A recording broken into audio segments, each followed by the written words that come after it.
नमस्कार, आप देख रहे हैं बीटी न्यूज़ बिहार। मैं हूं आपके साथ मिथिलेश कुमार। अभी मैं पटना में स्थित एएमआईएम के सभी पार्टी के वरीय नेता एवं वर्कर के द्वारा एक सभा का आयोजन किया गया, जिसमें नाहिद गनी जो युवा युद्ध के प्रदेश महासचिव हैं, उनका एक अहम भूमिका माना जाता है, जिसमें सीमांचल की समस्त विकास समस्त समस्याओं को लेकर समस्याएं रखी गई हैं। इसमें नाहिद गनी जो युवा युद्ध के महासचिव हैं, उनकी ओर से सीमांचल के समस्त विकास तथा अमौर विधानसभा के समस्त विकास को लेकर माननीय विधायक श्री अख्तरुल ईमान की अध्यक्षता में सारी समस्याओं को रखा गया है।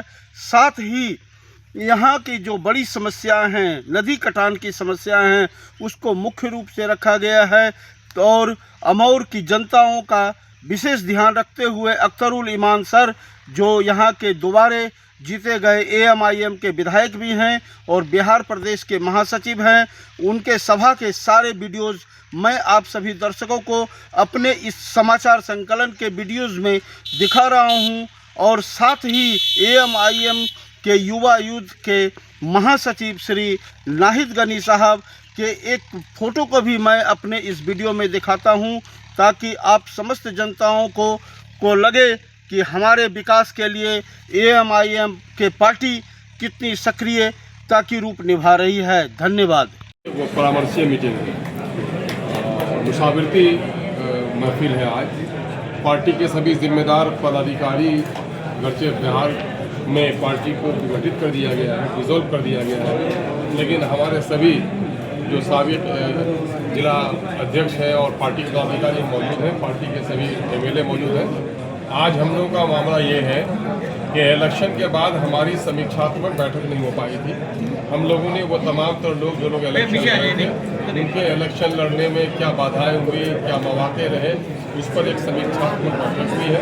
और साथ ही पार्टी को आधार कैसे बनाया जाए, संगठन को कैसे बेहतर तौर पर मजबूत किया जाए, उसके लिए तकरीबन 4 घंटे से हमारी मीटिंग चल रही है और इस सफल मीटिंग हुई है।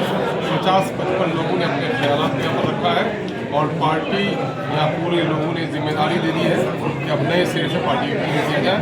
यही 2 बिंदु पर हमारी मीटिंग है। यकीनन है कि बिहार में एमआईएम इस वक्त गांव-गांव तक पहुंच चुकी है और लोगों की ख्वाहिश है कि एमआईएम के लोग भी 5 लोग अगर जीत के आए हैं तो काउंसिल में भी इनकी मौजूदगी होनी चाहिए। पिछले दिनों में राज्यसभा के इलेक्शन में हम लोगों ने सेकुलर विचारधारा का साथ दिया है। अब सेकुलर विचारधारा जो लोग अपने आप को हैं, अगर मेरा साथ उन्होंने लिया है, अब मेरा साथ उनको निभाना चाहिए, ऐसा भी लोगों ने यकीन भी दिलाया था। हम लोग इस बात को उसके सामने मिले।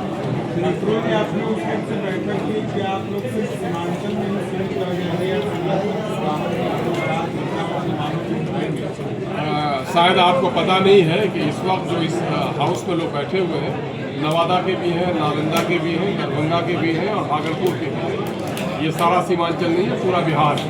और आप इस बात के भी गवाह होंगे कि सदन के अंदर बिहार के अहम तरीन मुद्दों को जो विपक्ष है, बड़े विपक्ष की पार्टी नहीं उठा पाती है, उसकी तर्जुमानी अगर कोई करती है तो एमआईएम करती है। आपको ये भी मालूम होगा कि अजहर को अगर मारा गया नालंदा में तो वहाँ पर आवाज़ एमआईएम ने ही जाकर उठाई। छपरा में जुल्म हुआ तो एमआईएम ने आवाज़ उठाई, जाकर के वैशाली में जुल्म हुआ था एमआईएम ने आवाज़ उठाई, बेगूसराय में जुल्म हुआ था एमआईएम ने आवाज़ उठाई है। छात्रों पर तिहाड़ी के प्रत्याशियों पर जो लाठीचार्ज हुआ है, उस पर भी एमआईएम ने आवाज़ उठाई है। हमने किस मुद्दे पर आवाज़ नहीं उठाई है? आप ये समझिए कि मामला ये है कि एमआईएम का एक बड़ा हिस्सा मैंने शुरू दिन से काम रहा है सीमांचल का। यही वजह है कि आपको नजर आता होगा कि सीमांचल से सिर्फ एमएलए जीत के आए हैं।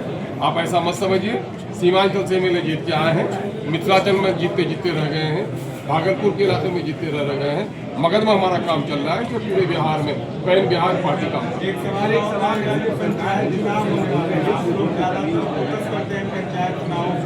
कई सारे राज्यों में देखा गया।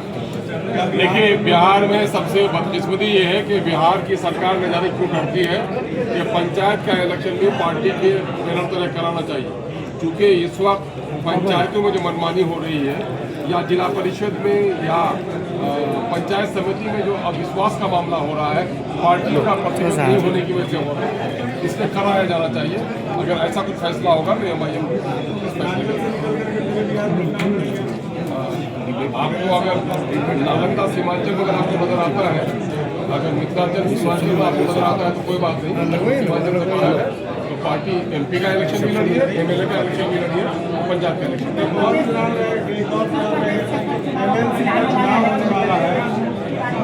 उत्तर प्रदेश के चुनाव की तैयारी भी चल रही है। हमारे पार्टी के लोग तैयारी कर रहे हैं। करीब हमारे नेशनल प्रेसिडेंट आने वाले हैं, वहाँ फैसला होगा कि फैसला होगा।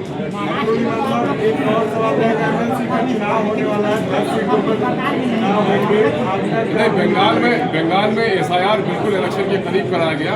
बंगाल में पार्टी जीती नहीं है, बंगाल लूटा गया।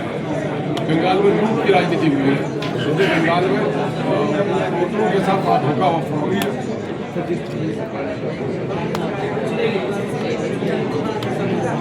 मैं समझ नहीं पाता हूं कि मीडिया के सामने में ये क्यों सवाल है कि मस्जिद मदरसा और संस्कृत का जांच के संबंध में मिनिस्ट्री ऑफ एजुकेशन किस काम के लिए है?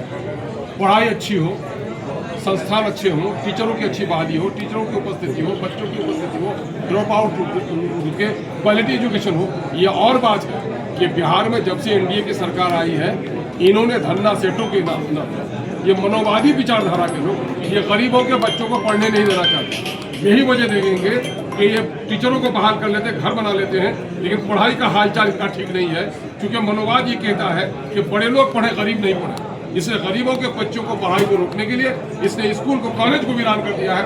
सबसे दुख की बात यह है कि पटना यूनिवर्सिटी जो सेंट्रल यूनिवर्सिटी के मुकाबले में यूनिवर्सिटी खड़ी थी, आज जाके देखिए शमशान घाट बना हुआ है, कब्रिस्तान है। किसने किया? इसी सरकार ने किया। जहाँ तक जांच का मामला है, स्कूल, संस्कृत, मदरसा सबका जांच होना ये कोई बड़ी बात नहीं है। जिसका हिसाब साफ होगा उसको कोई डर नहीं होगा, और मैं समझता हूँ कि ये कोई बड़ी बात नहीं। 10 सितंबर MLC का चुनाव होने वाला है। आप लोग जब राज्यसभा का सीट पर चुनाव हो रहा था तो बड़ी इकतार पार्टी रखी, तेजस्वी यादव पहुंचते। आपकी भूमिका क्या रहेगी? लगता है कि आपको सीट मिलेगा? पार्टी में आप लोग भी थे, मसला ये है कि देखो गिव एंड टेक की पॉलिसी चले, और हम लोगों ने उस वक्त उनकी विक्ट्री में हम लोगों ने साथ दिया है। हम लोग उम्मीद करते हैं कि उन्होंने ये भी कहा था कि आज हमारा साथ दीजिए, आगे आपका साथ देंगे। तो हम समझते हैं कि साथ निभाना चाहिए। कि अगर चिंता है बिहार को कि सेकुलर वोटों को बिखराव से रोकना है, बिहार में फासिस्ट ताकतों को शिकस्त देनी है, तो मैं समझता हूँ कि उनको विचार करना चाहिए और हमारे कैंडिडेट का समर्थन करना चाहिए। मैं कह रहा हूं कि मेरे पास जो संख्या बल है वो इस लायक नहीं है कि मैं अपने बलबूते पर चुनाव लड़ सकूं। जाहिर है हमने दूसरे को मदद की है तो उनसे मदद की उम्मीद रखते हैं। बहुत शुक्रिया। ठीक है, थैंक यू।